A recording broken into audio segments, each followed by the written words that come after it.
ಪರಮ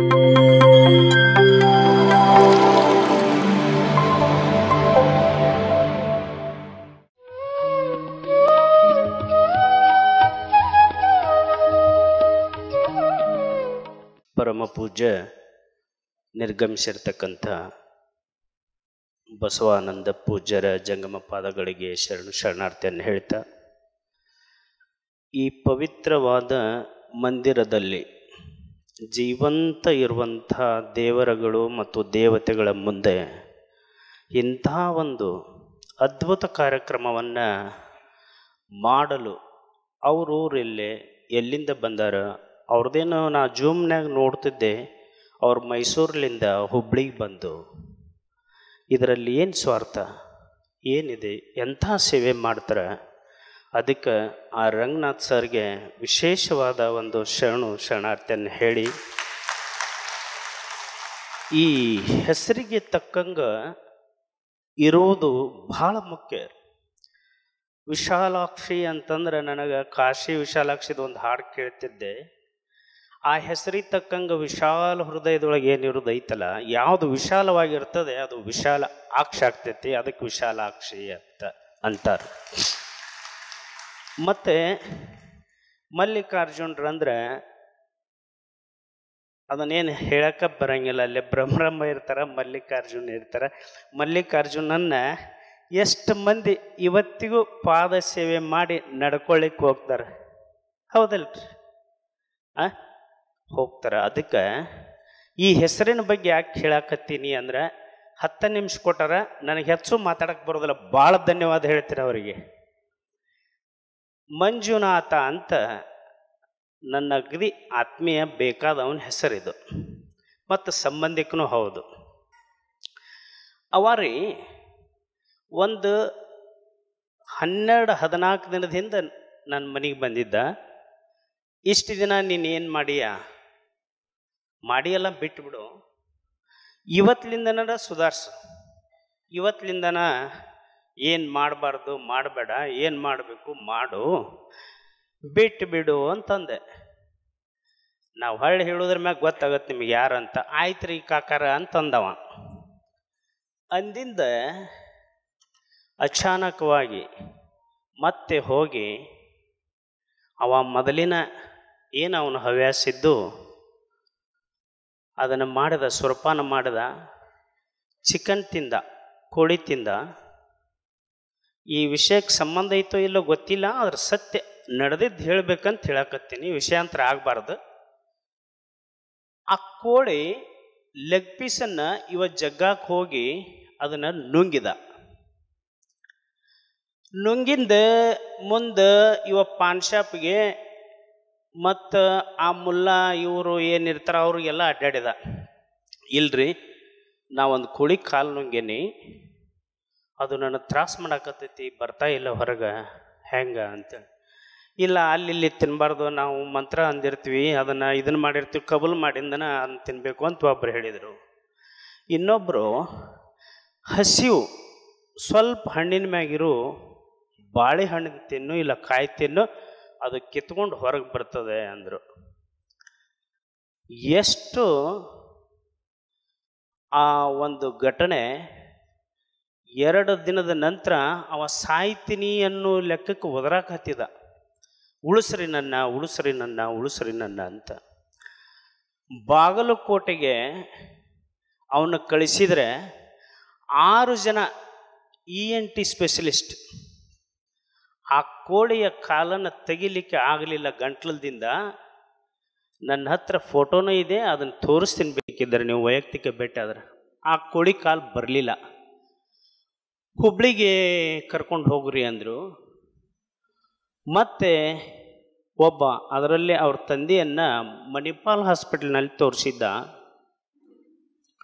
ಆ ಮಣಿಪಾಲ್ ಹಾಸ್ಪಿಟ್ಲಕ್ಕೆ ಅವನು ಕಳಿಸೋ ಹೊತ್ತಿಗೆ ಅವನ ಬಾಡಿ ರಕ್ತ ಹೆಪ್ಪಗಟ್ತಾ ಬಂದು ಮೇಲಿನ ಭಾಗ ಎಲ್ಲ ಕಪ್ಪಾಗಿತ್ತು. ಆದರೂ ಅದೃಷ್ಟವಶಾತ್ ಅವನಿಗೆ ಸರ್ಜರಿ ಮಾಡಬೇಕು ಮಾಡಬಾರ್ದು, ಮಾಡಿದರೆ ಧ್ವನಿಪೆಟ್ಟಿಗೆ ಹೋಗುವ ಚಾನ್ಸ್ ಐತಿ ಅಂತ ಹೇಳಿದರು. ಅಂದರೆ ಜೀವನ ಪರ್ಯಂತ ಮಾತಾಡಲಿಕ್ಕೆ ಇಲ್ಲ. ಆ ಪರಿಸ್ಥಿತಿ. ಅದರೊಳಗೆ ಡಾಕ್ಟರ್ ಪೂಜಾರ್ ಅಂತಕ್ಕಂಥವ್ರು ಆ ಕೋಳಿ ಕಾಲು ತೆಗಿಲಿಕ್ಕೆ 70,000 ರೂಪಾಯಿ ಅದಕ್ಕೆ ಖರ್ಚಾಯಿತು. ಅವರ ಹೆಂಡತಿ ಪಟ್ಟ ತ್ರಾಸು, ಮಕ್ಕಳು ಶಾಲೆ ಕಲಿತಕ್ಕಂಥವು. ಇಷ್ಟೊಂದು ಸಮಾಜದಲ್ಲಿ ಬೇಜವಾಬ್ದಾರಿಯಿಂದ ನಾವು ನಡ್ಕೊಳ್ತೀವಲ್ಲ, ಯಾವುದೇ ಒಂದು ಹಕ್ಕಿರಲಿ ಪಕ್ಷ ಇರಲಿ ಅದಕ್ಕೂ ಒಂದು ಸಿಟ್ಟೈತಿ ಅಂತ ಐತಿ ಅಥವಾ ಇರ್ತ ಅಂತ ತಿಳ್ಕೊಳ್ಳೋಕೆ ಇದಕ್ಕಿಂತ ನಿಮಗೆ ಏನಾದರೂ ಹೆಚ್ಚಿಂದ ಏನಾರ ಉದಾಹರಣೆ ಬೇಕೇನ್ರಿ? ಜಾಲಗಾರನೊಬ್ಬ ತನ್ನ ಬಲೆಯಲ್ಲಿ ಮೀನು ಬಿದ್ದರೆ ಅದೆಷ್ಟು ಸಂತೋಷ, ಅದೇ ತನ್ನ ಮಕ್ಕಳು ಮರಣಿಸುವಾಗ ಎಷ್ಟೊಂದು ದುಃಖ. ಅದಕ್ಕೆ ಬಸವಾದಿ ಶಿವಶರಣರು ಏನು ಹೇಳಿದರು ಅಂದ್ರೆ, ಬರೀ ಮನುಷ್ಯರಿಗಷ್ಟೇ ಒಳ್ಳೆಯದಾಗಲಿ ಅನ್ನಲಿಲ್ಲ ಅವರು, ಸಕಲ ಜೀವಿಗಳಿಗೂ ಲೇಸನೆ ಬಯಸುವ ನಮ್ಮ ಕೂಡಲ ಸಂಗಮ ದೇವ ಅಂತಂದರು. ಇಷ್ಟು ದಿನ ಆದರೂ ಈ ಧ್ಯಾನಕ್ಕೆ ಬಂದರು, ಇನ್ನೂ ತನೂ ನಮ್ಮ ಮನೆ ದೇವ್ರು ಯಾವುದಂದ್ರೆ ನಾ ಕೂಡಲ ಸಂಗಮ ಅಂತೀನಿ. ನಾ ಹೋಗುತ್ತಾನ ಅವ ನನ್ನ ಹತ್ರ ಒಂದು ದಿನನೂ ಬಂದೇ ಇಲ್ಲ ಅವ. ನಾ ಹೇಳ್ಕೊಂತಾನದೀನಿ, ನಮ್ಮ ಮನೆ ದೇವ್ರು ಕೂಡಲ ಸಂಗಪ್ಪ, ನಮ್ಮ ಮನೆ ದೇವ್ರು ಕೂಡಲ ಸಂಗಪ್ಪ. ಬಂದವ್ರಿಗೆ ಹೋದವ್ರಿಗೆ ಎಲ್ಲರಿಗೂ ಹೇಳೀನಿ ಹೆಂಗದಿ ಮಲ್ಲಿಕಾರ್ಜುನ ಅಂತ. ನಾನು ಒಂದು ದಿನ ಬಂದು ಕೇಳಿಲ್ಲ. ನಾನಾ ತ್ರಿವೇಣಿ ಸಂಗಮದಾಗ ಹೋಗಿ ನಮಸ್ಕಾರ ಮಾಡಿ ಇದನ್ನು ಮಾಡಿದ ಮತ್ತು ಸುಮ್ಮಿರ್ತಾನವ. ಅವ ಹೆಂಗೆ ಅಂತೀರಿ? ನಮ್ಮ ಮನೆ ದೇವ್ರ ಅಕ್ಕನಂತೀರ? ಕರೆ ಅಂತೀರಿ?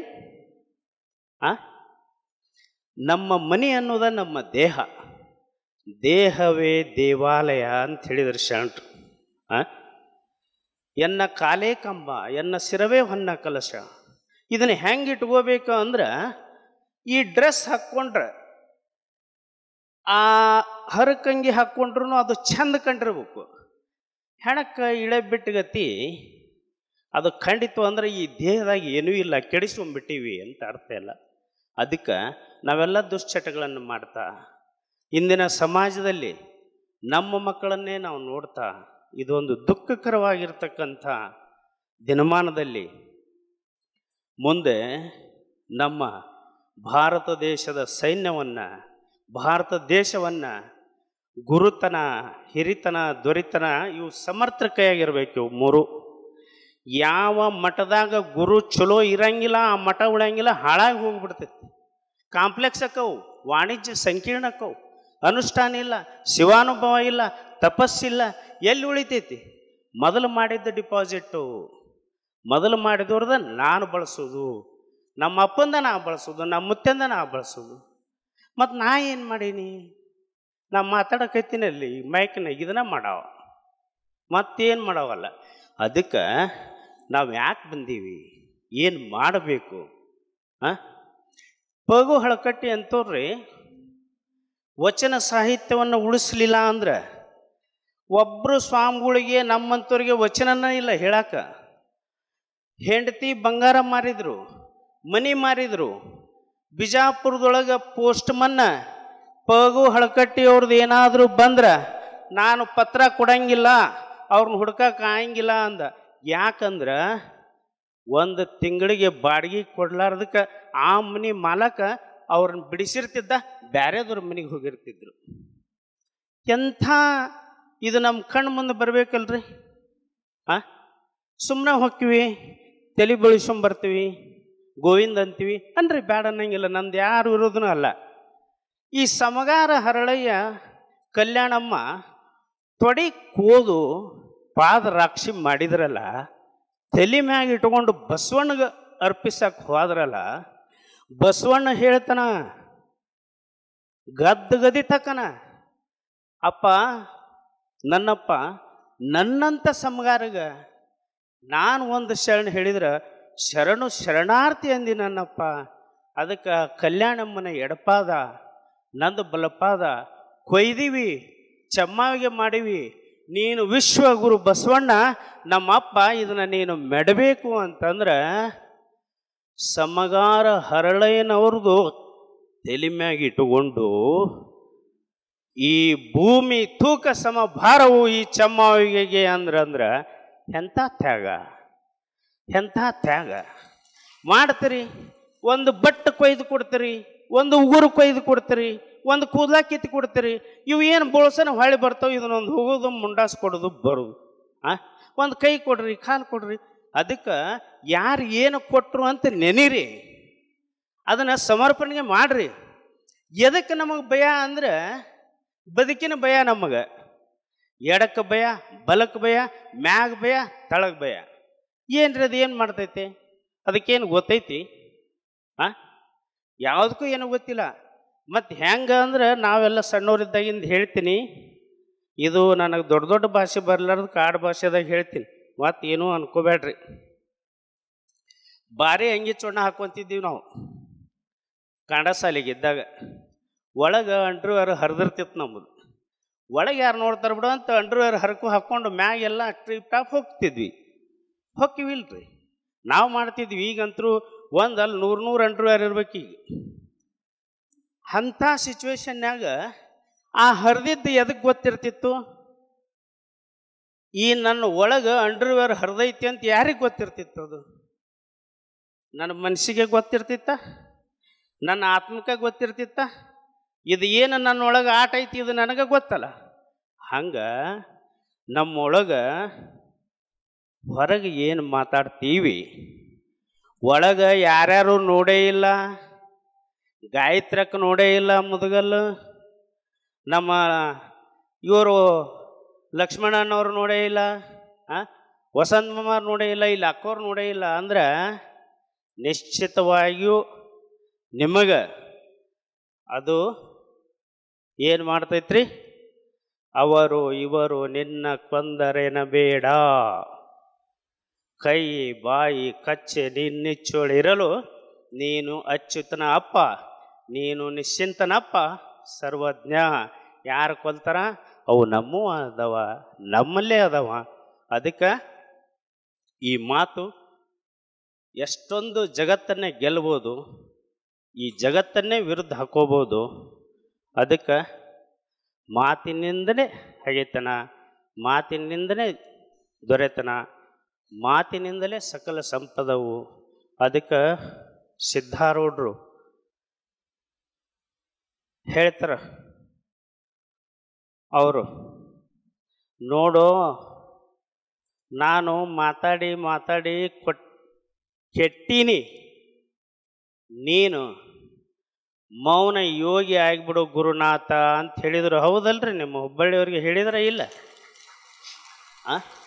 ಏನು ಮಾತಾಡೋದದ, ಎಷ್ಟು ಮಾತಾಡೋದದ, ಎದಕ್ಕೆ ಮಾತಾಡೋದದ, ಅವಶ್ಯಕತೆ ಐತೆ ಇಲ್ಲ ಅಂತ ತಿಳ್ಕೊಬೇಕಲ್ಲ ಅದನ್ನು. ಅದಕ್ಕೆ ನನಗಿಂತ ಕಿರಿಯರಿಲ್ಲ, ನೀವೆಲ್ಲ ಕುಂತಿರಲ್ಲ, ನಿಮಗಿಂತ ಶಿವಶರಣರಿಗಿಂತ ಹಿರಿಯರು ಯಾರೂ ಇಲ್ಲ. ಮತ್ತು ನಾ ಹಿಂಗಂದೀನಿ ಅಂತ ತಿಳ್ಕೊಂಡು ಯಾವುದರ ಧರ್ಮ ಇದು ಎದಕ್ಕೂ ಸಂಬಂಧ ಇಲ್ಲ. ನೀವು ಆಚರಣೆ ಮಾಡಿರಿ. ಊದಿನ ಕಡ್ಡಿಯನ್ನು ದೇವ್ರು ನೋಡ್ಲಿ ಅಂದ್ರೆ ಪರಿಸರಕರ ಬೇಕಲ್ಲ. ಅದಕ್ಕೆ ಮನೆ ಜನಗಣತಿ ಬಂದಿದ್ರು. ಹೇಳ್ರಿ ನಿಮ್ಮ ಜಾತಿ ಅಂದರು. ಬರ್ಕೋ ಮನುಷ್ಯ ಜಾತಿ ಅಂದೆ, ಇಲ್ಲ ಅಂದರು. ನಿಮ್ಮ ಧರ್ಮ ಅಂದರು. ಬರ್ಕೋ ಮಾನವ ಧರ್ಮ, ಇಲ್ಲ ಅಂದರು.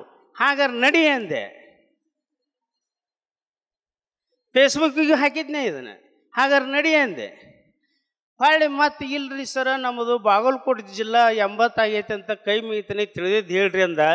ಇವನ್ನೆಲ್ಲ ಉಪಜಾತಿ ಪಪಜಾತಿ ಎಲ್ಲ ಬಿಟ್ಟು ನಾವು ಪತ್ರಿಜಿಯವ್ರು ಹೇಳಿದ್ದು, ಬಸವಣ್ಣ ಹೇಳಿದ್ದು ನಾವು ಮಾಡಕತ್ತೀವಿ. ಮತ್ತು ಅದಕ್ಕೆ ಹೇಳಿದೆ, ಗುರುತನ ಇತ್ತಂದ್ರೆ ಅಲ್ಲಿ ಏನಾಕೈತಿ ಅಂದ್ರೆ ಆ ಮಠ ಚಲೋ ಇರುತ್ತೆ, ಸಾಲು ಚಲೋ ಇರುತ್ತೆ, ದೊರೆತರ ಆಡಳಿತ ಮಾಡುವಂಥ ದೊರೆ ಚೆನ್ನಾಗಿದ್ರೆ ಆ ದೇಶ ಆ ನಾಡು ಚೆನ್ನಾಗಿರುತ್ತೆ.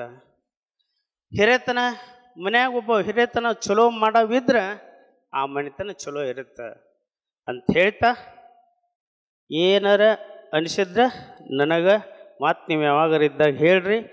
ಮತ್ತು ನನ್ನ ಮಾತು ಎರಡು ಮುಗಿಸಿ ಇಲ್ಲೆಲ್ಲ ಇದನ್ನು ಆಯೋಜನೆ ಮಾಡಿದಂಥ ಎಲ್ಲರಿಗೂ ಮತ್ತೊಮ್ಮೆ ನಿಮ್ಮಲ್ಲೇ ಸಾಕ್ಷಾತ್ ದೇವರದನ, ನೀವು ದೇವಿ ದೇವತಾ ಸ್ವರೂಪ ಅದಿರಿ. ನಿಮ್ಮನ್ನು ನೀವು ನಿಮ್ಮ ಶ್ವಾಸವನ್ನು ಗಮನಿಸ್ರಿ.